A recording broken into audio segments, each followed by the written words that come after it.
Hola, bienvenidos nuevamente a Empalco en una nueva conversación. Hoy vamos a hablar de un tema, de un hito de la historia de Chile, que es la gran hazaña del piloto Pardo, quien lideró el rescate de un grupo de expedicionarios ingleses que quedaron botados en la Antártica en el año 1916. Y bueno, pues para eso contamos, para contar bien esta historia, para no adelantar más, con el profesor don Francisco Astudillo Tapia. Profesor, ¿cómo está? Oh, ¿qué tal, Denis? Un gusto. Ya amigo de Empalco, amigo de la casa. Y lo vamos a Gracias. aprovechar porque el profesor sabe harto de este tema, así que vamos a tratar de sacarle el jugo. Ahora, Estamos par- dispuestos. partimos con la previa, porque ya hablamos, acabo de denunciar para las personas que no saben de un rescate en la Antártica. ¿Cómo se produce Sí. el accidente? ¿Cuál fue el motivo para llegar a ese rescate?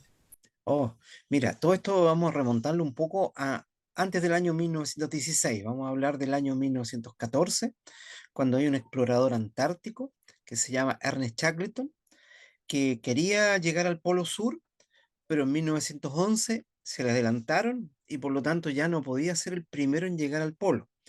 Entonces, con el fin de hacer una hazaña nueva, él crea una empresa para cruzar la Antártica desde un lado hasta el otro lado, o sea, partiendo por el lado que da hacia América, cruzar la Antártica por el Polo Sur y llegar al otro lado de la Antártica, que estaría hacia el lado de Australia. Entonces a esta empresa le llamó la Transantártica. Y se organiza y en agosto del año 1914 parte hacia el hemisferio sur, aprovechando que ya estamos en el verano, y llega entonces en enero de 1917 ya a querer desembarcar en las costas de la Antártica, y ahí se topa con un problema. Encontró más hielo del que pensaba que había, porque no tenía ninguna información de cuánto era la dimensión del hielo. Todo era una estima, digamos, de que podía encontrar algo. Después de un par de meses de intentar descender en esta tierra que es hielo y no poder hacerlo, eh, finalmente él decide invernar a bordo del buque que los llevaba, que se llama Endurance, y estar esperando que llegue el siguiente verano. Entonces, el año 17, desde enero de 1917 hasta más o menos agosto, septiembre de ese mismo año, van a estar a bordo del buque. Entonces ahí ya quedan ellos bloqueados. Esta es una expedición que, si tú lo entiendes, había un grupo que se iba a hacer el recorrido por tierra, por nieve, digamos, por hielo, y para ello entonces iban con trineos y perros para tirar estos trineos. Entonces a bordo del buque llevaban perros y también había una dotación del buque, o sea, había una parte del buque que se iba a ir con él, y también contar que en el otro lado de la Antártica, allá para el lado de Australia, había otro buque esperándolos.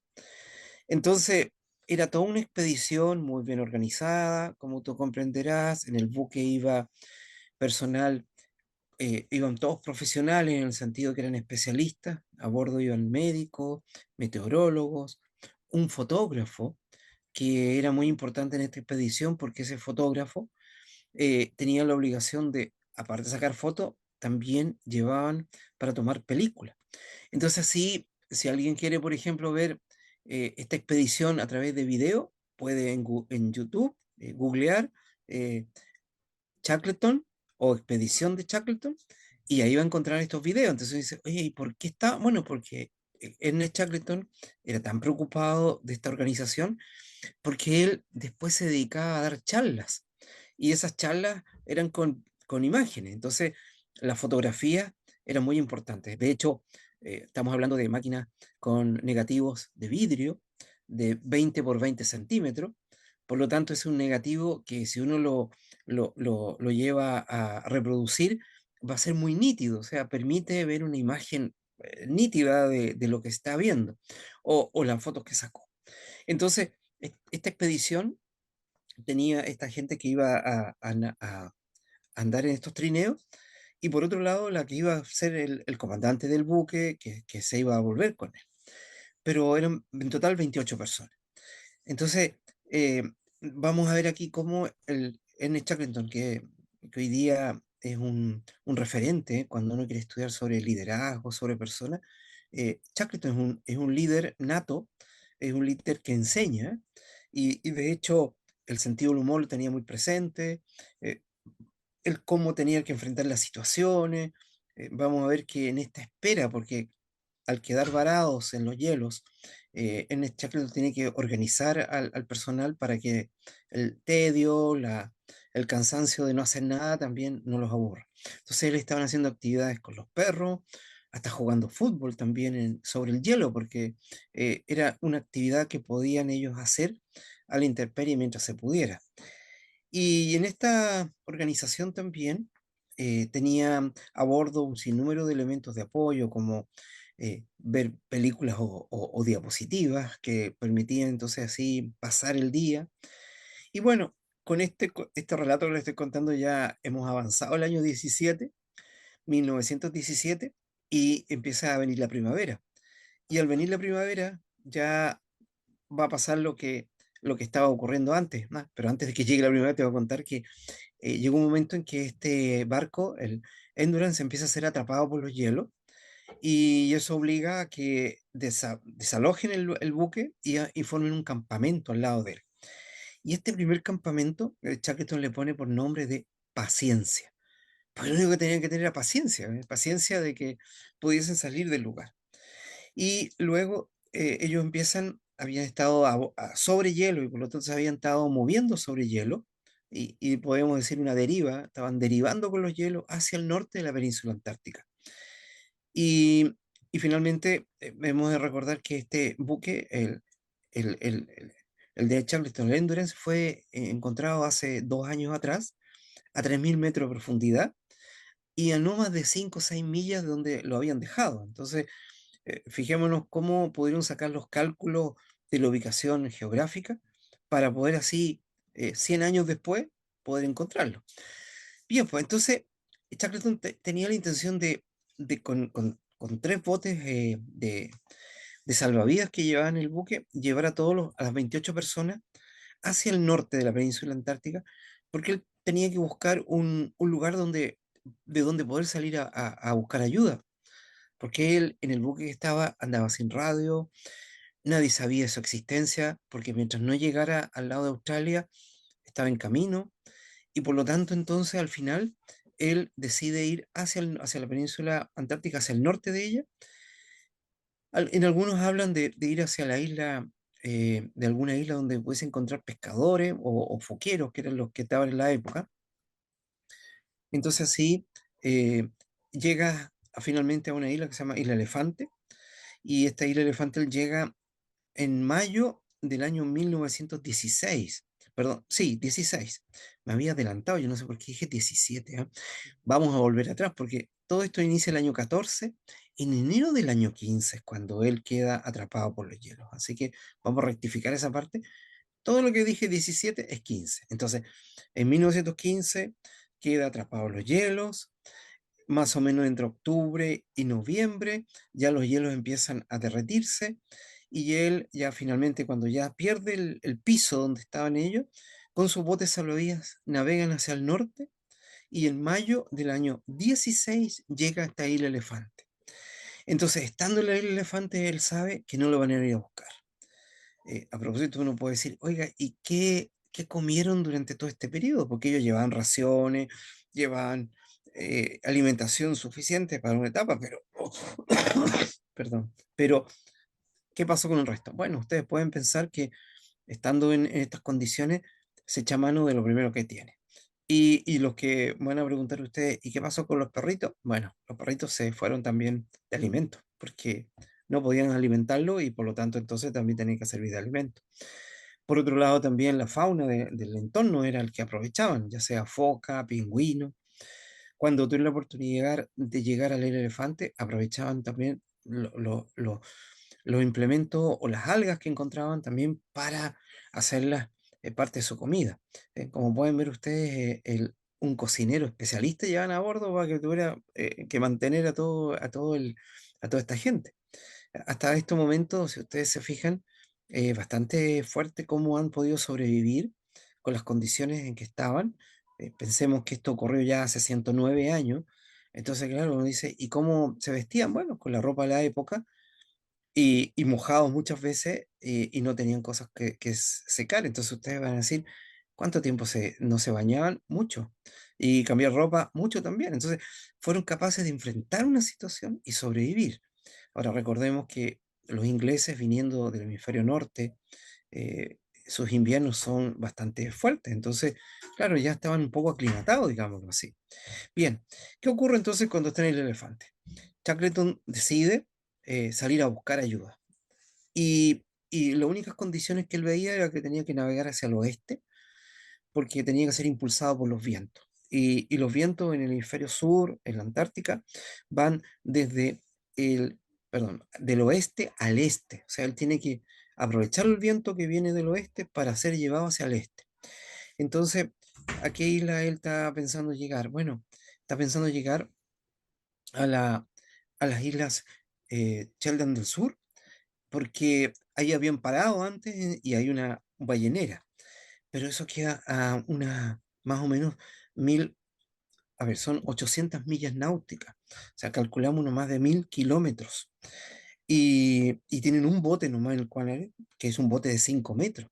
Entonces, aquí en esta Shackleton demuestra, por un lado, que ante decisiones de situaciones de emergencia hay que tomar una decisión y aunque parezca una locura, hay que hacerla porque las oportunidades no eran mucho.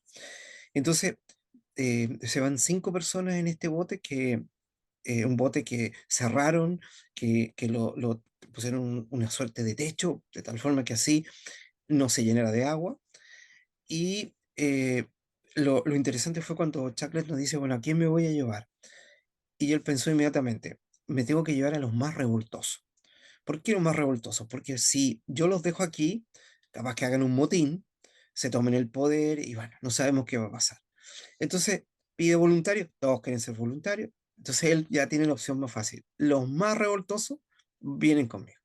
Así que en el bote hacen una navegación de 12 días. Bueno, imagínense ustedes en un mar del hemisferio sur que tiene mucho viento, olas de 4 o 5 metros, lluvia de por medio, bajas temperaturas y podemos soportarla hasta llegar hasta estas islas. Ahora, lo difícil fue que no llegó por el lado fácil, llegó por el lado contrario donde estaba esta ballenera. Así que tuvieron que ver la gente que estaba en mejores condiciones, habían dos que llegaron muy mal, por ende en Shackleton con dos más hace un escalamiento, porque había una cordillera que impedía llegar hasta la ballenera, y lo hace en no más de 28 30 horas. Ahora, consecutivo, ¿eh? O sea, ellos iban, no dormían nada, o sea, ahora, ¿esto por qué? Porque había una motivación. Había que llegar con digamos, los salvadores a buscar. Y ustedes van a reconocer que los ingleses que gustan de hacer actividades deportivas al aire libre, tomaron esta parte de la caminata que hace desde que llega a la playa, sube estos acantilados y llega hasta la ballenera, como una suerte de carrera tradicional que se hace una vez al año.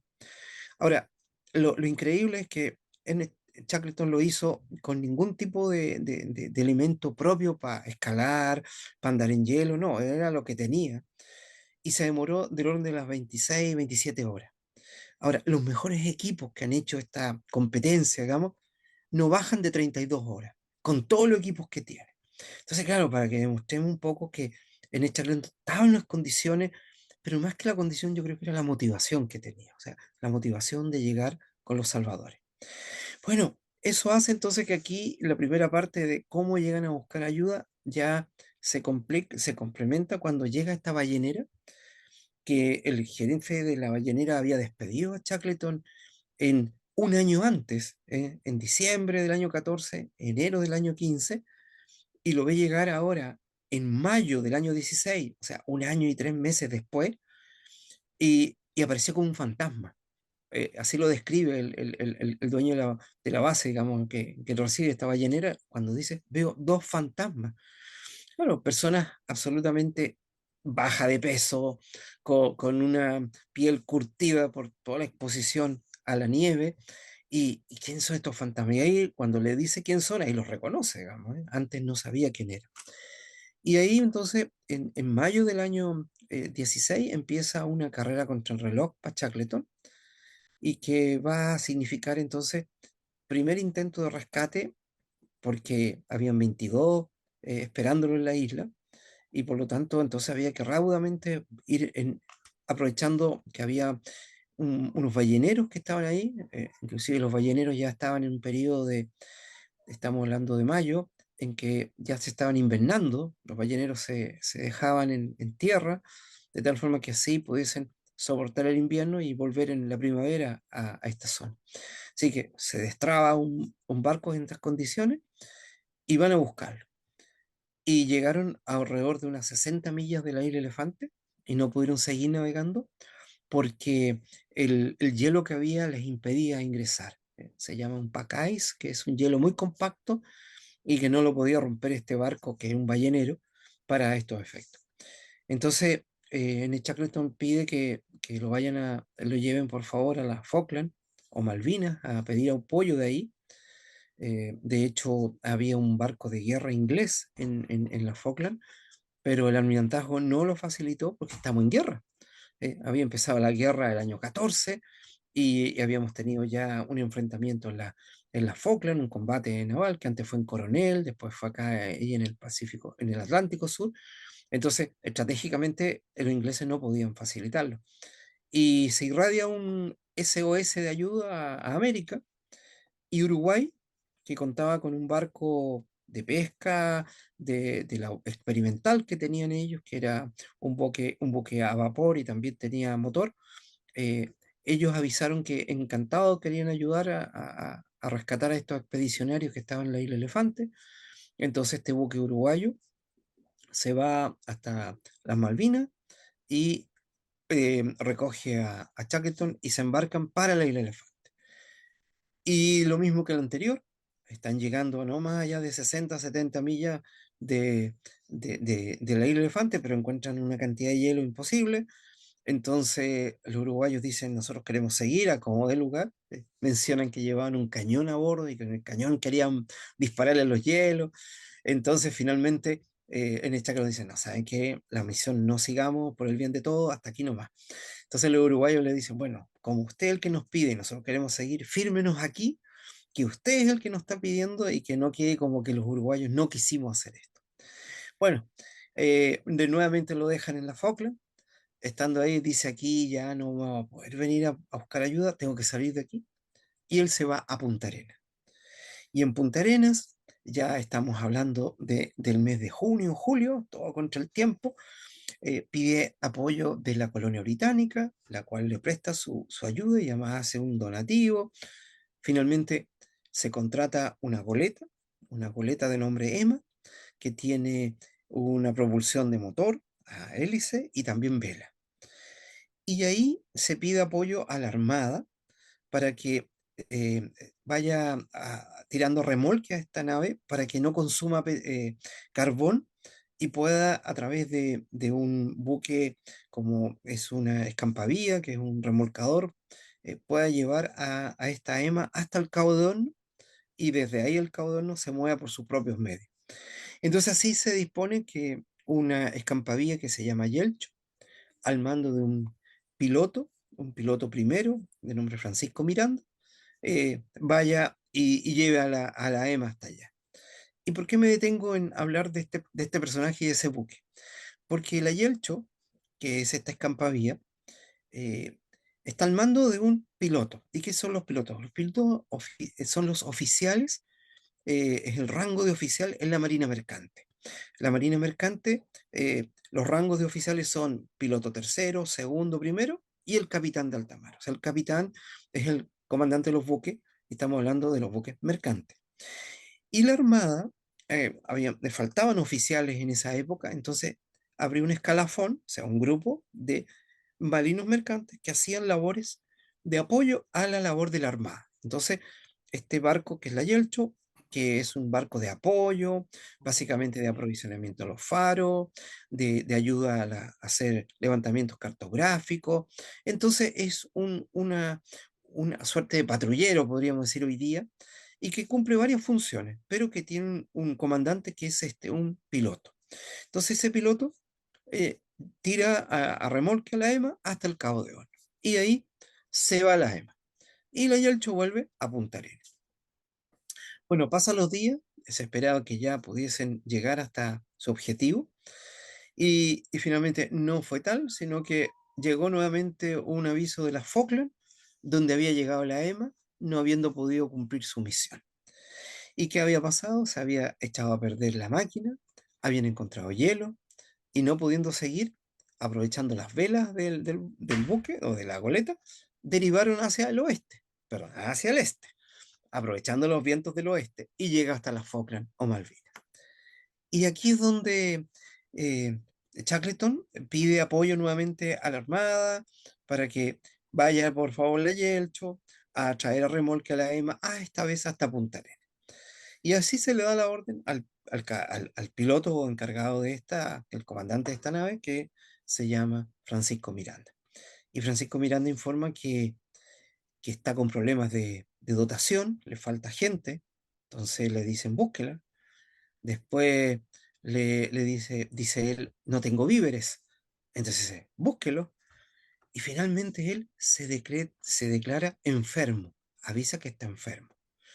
Entonces, como está enfermo, el jefe del apostadero de Magallanes, que así se denomina a este sector, al puerto, digamos, vía, eh, manda al médico del apostadero a que vea al enfermo cómo está.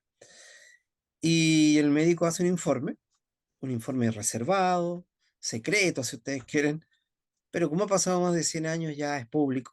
Y de hecho, si buscan en la revista Marina van a ver un trabajo hecho por un historiador sobre qué dice el médico, pero yo se lo resumo. El resumen, más o menos el médico dice, revisado al paciente, no le encuentro nada, parece que tiene miedo. Algo muy natural, ¿ah? Algo muy natural, porque claro, se está yendo a zonas que no se conocen, que no tenemos una hidrografía o cartografía, cartas buenas, por lo tanto, nadie tiene experiencia antártica. Y por ende, entonces, claro, ir a una suerte de viaje sin retorno era muy fácil. Ya estamos hablando Así del que, invierno. efectivamente, ya estamos hablando en julio, agosto, ya estamos en agosto.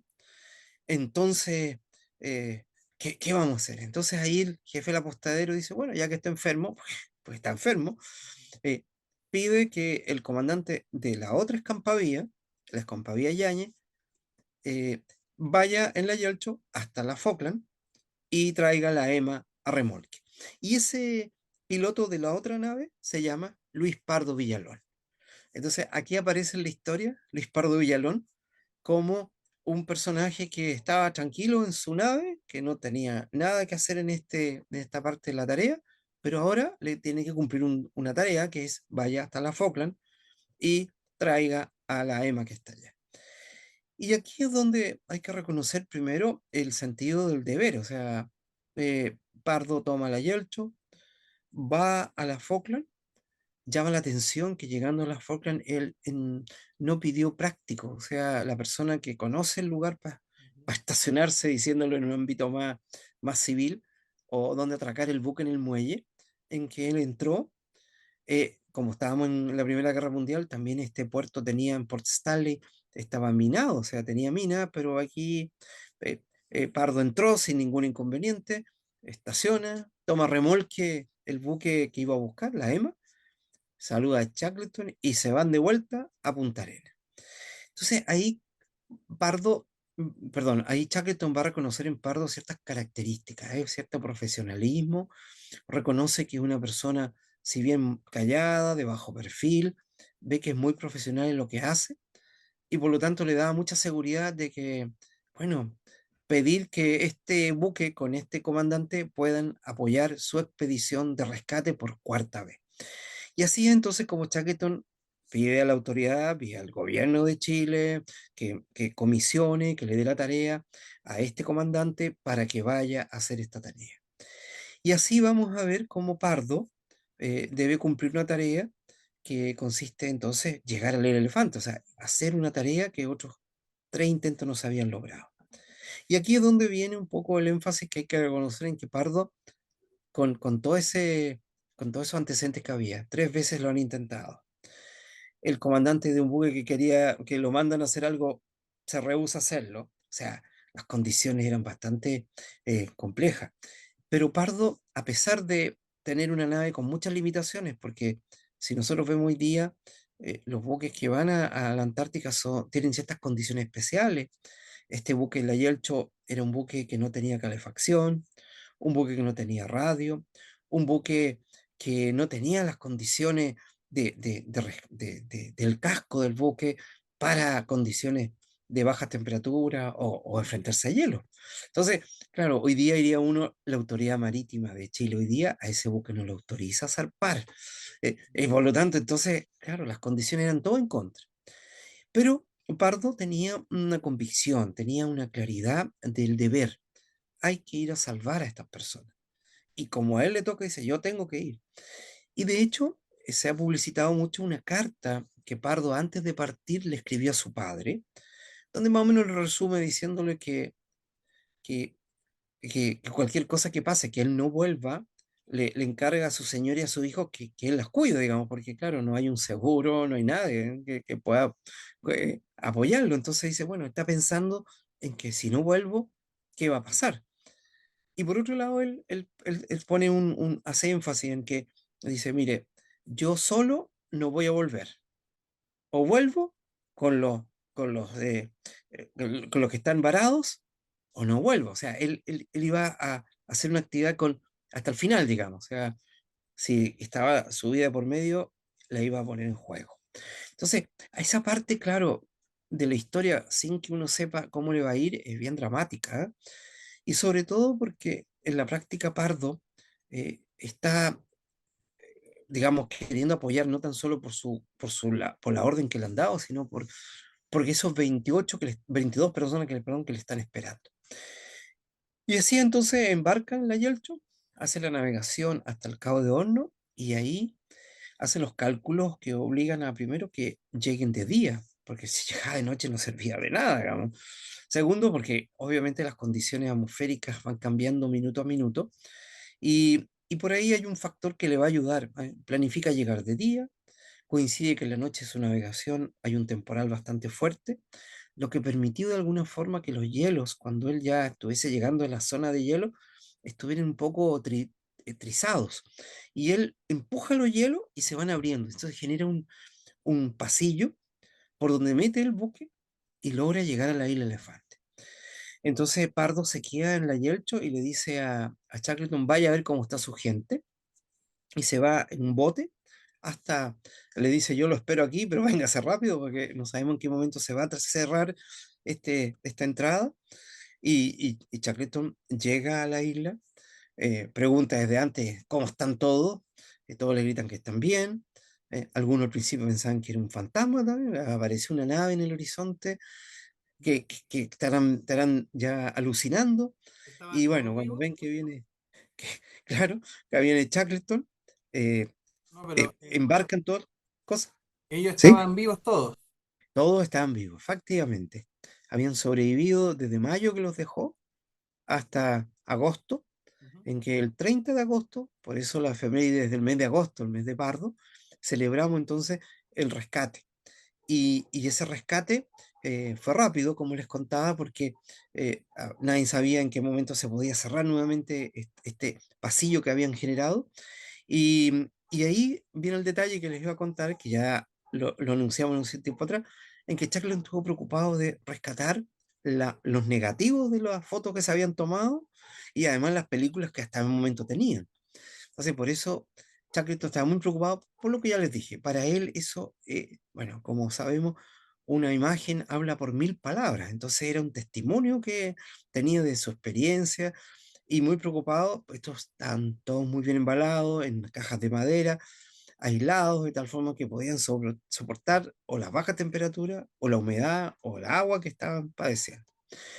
Entonces, Pardo recibe a bordo a todos los tripulantes, todos felices, todos hablando viva Chile, viva el comandante Pardo, y enfilan para el norte. Había que volver a, al- a Punta Arenas. Entonces, esto vamos a ver que Shackleton que, como les contaba, está dado mucho al ámbito del marketing, quería llegar a algún punto de dar aviso a Punta Arenas que ya habían sido rescatados. ¿Por qué? Porque así preparaba al pueblo, digamos, de llegar al muelle y esperándolo. Y eso lo pudo hacer una vez que entra por el estrecho de Magallanes, no pudo parar en los faros porque había mucha, eh, digamos, había muchas olas que le impedían acercarse. Así que finalmente en Río Seco, que es un embarcadero, antes de llegar a Punta Arena, logra por teléfono avisar que vienen, que ha sido un éxito el rescate, que están todos vivos. Y eso llevó a que el tiempo que demoraban de llegar desde ahí hasta Punta Arena, toda la ciudad se fuera al Muelle Prat a esperarlo su llegada. Y así fue como entonces Pardo cumplió su cometido, llegando a Punta Arena, las autoridades lo reciben, todo el mundo agradecido. Shackleton es como un poco el centro, pero siempre él pensando en Pardo, que fue el que lo llevó y que lo trajo. Ahora, ahí hay un detalle que hay que reconocer. Shackleton posteriormente escribe un libro sobre su aventura que se llama Sur, y alguien me podría decir, claro, aquí viene la flema británica o viene la razón de ser de algunas personas en que cuando se habla de esta parte que yo les he contado en estos minutos, eh, Shackleton ocupa como media hoja de la última parte para decir que fueron a rescatar, fueron rescatados por la Yelcho, pero no menciona quién era el comandante del buque o cuál fue la travesía. Para algunos queda la imagen como que Shackleton fue el comandante del buque, como que Shackleton lo fue a rescatar, y de alguna forma, claro, uno podría decir, es que Shackleton necesitaba, y los ingleses necesitaban, en plena guerra, el tener ciertos líderes, ciertos héroes que pudiesen al ánimo del guerrero poder levantar. Pero en la historia ha quedado eso, y siempre Pardo como que queda en un segundo plano. De hecho, en Chile como que cuando hablamos del piloto Pardo, muchos lo confunden con un piloto de avión o un piloto de autos, porque claro, en la cultura más del que está pegado al mar lo asocia al ámbito mercante. Y por otro lado también reconocer como decía Pardo, era de bajo perfil. Entonces, eh, los monumentos a Pardo hoy día están en Punta Arenas o en Valparaíso hay un busto de él, fíjense ahí en el Muelle Prat, un busto que fue inaugurado en el 2018 para el bicentenario de la Marina Mercante y pasa un poco desapercibido. Uno va al muelle, pasa al lado de él y no sabe que el busto que está ahí es de Luis Pardo Villalón, por el recuerdo de este rescate y cómo 109 años después, al correr los años, hemos ido mejorando ese aprendizaje, ¿eh? Porque si uno se da cuenta, como que cuando celebraron los 50 años de su rescate, el año 66, pasó algo. Para el centenario se hizo un poco más. Y en Punta Arenas, como les mencioné, hace un par de años atrás se inauguró en la Costanera un monumento a Pardo. ¿Y por qué? Porque, claro, hay que recordar a estas personas, se le llama el héroe de la paz. Y Pardo, ustedes van a decir, bueno, ¿y qué pasó después? Porque, claro, él, estando en Punta Arenas, el gobierno ordena que la misma Yelcho traiga a Valparaíso a todos los sobrevivientes porque ya Shackleton quería agradecer al presidente el hecho de haber facilitado el apoyo de este buque que era de la Armada. Entonces llegan a Valparaíso. En Valparaíso también algunos se embarcan para Inglaterra porque querían ir a la guerra, porque la gran preocupación fue cuando zarparon el año 14 que la guerra partía. Entonces ahora cuando lo rescataron, la primera pregunta que hacían si ya había terminado la guerra, digamos, ¿no? Y no, la guerra seguía. Entramos en el año 17, todavía quedan un par de años de guerra. Entonces, algunos vuelven a Inglaterra. Shackleton va con Pardo a saludar al presidente, les dan un reconocimiento en Santiago, y luego Shackleton decide ir a Uruguay a agradecer al presidente uruguayo también por su gesto. Entonces toman el tren trasandino, y digo toman porque Pardo va a acompañar a Shackleton hasta la ciudad de los Andes. Va a traer en tren desde Santiago, toman hasta Yayay, Yayay toma el tren hasta Los Andes, y en Los Andes a Pardo le dan una recepción, en un hotel donde se quedan, también saludan a Shackleton, y al día siguiente se embarcan en el tren trasandino Ujú. para cruzar la cordillera desde los Andes hasta Mendoza y de ahí seguir por tren hasta Buenos Aires, después cruzar a Montevideo. Entonces Pardo acompaña a Shackleton hasta los Andes, ahí lo deja, y luego Pardo vuelve el Ayelcho a Punta Arenas, y ahí va a estar todo el año 1917, perdón, 16, sí, estamos el 16, termina, sigue hasta el año 17. Pero el año 17, Pardo va a formar parte de una dotación de un buque que es un transporte que tiene la Armada que se llama Ngamos y va a Estados Unidos. ¿Y qué va a hacer Estados Unidos en un transporte? Bueno, ellos van a sumar a un convoy que estaba en Estados Unidos y que era la traída de 6 submarinos que Inglaterra había entregado a Chile, Eso lo que H. estaban siendo construidos en Estados Unidos, 5. Uno lo compra el gobierno de Chile y que eran unos submarinos que Inglaterra entrega a Chile como parte de pago por el uso de el acorazado La Torre, como confiscado para ser usado en la Primera Guerra Mundial, cuando era un buque chileno mandado a construir en Inglaterra. Al confiscarlo los ingleses, dice, "Ah, en parte por el uso que le estamos dando, le vamos a entregar estos submarinos". Pero venir, fíjense ustedes, 22 hombres eran por cada submarino, o sea, estamos hablando de 6 submarinos, más de 140 personas estaban en Estados Unidos ya embarcando en estos submarinos. Y ahí entonces nos vamos a ir terminando con la historia de Pardo, porque de Pardo sí ya nos dejamos en la historia, que él continúa en la Armada. Y termino nomás contándole que uno de los premios que recibió Pardo por esta acción fue 10 años de reconocimiento como trabajo. O sea, a su lista de años de servicio se le sumaban 10.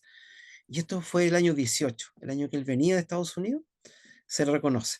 Solamente destacar que 2 años después de la rescate se le reconoció este premio porque fue tramitado en el Congreso. Parece que se demoraron un poquito. Pero bueno, en total, a ese año del año 19, al año siguiente, se retira de la Armada. Bueno, así fue la gesta de Pardo, una persona muy sencilla, que además sí enseñó una cosa. Los ingleses le quisieron dar un premio de 25.000 libras esterlinas y él dijo que él había ya hecho su trabajo por lo que a él le pagaba la Armada y no necesitaba más.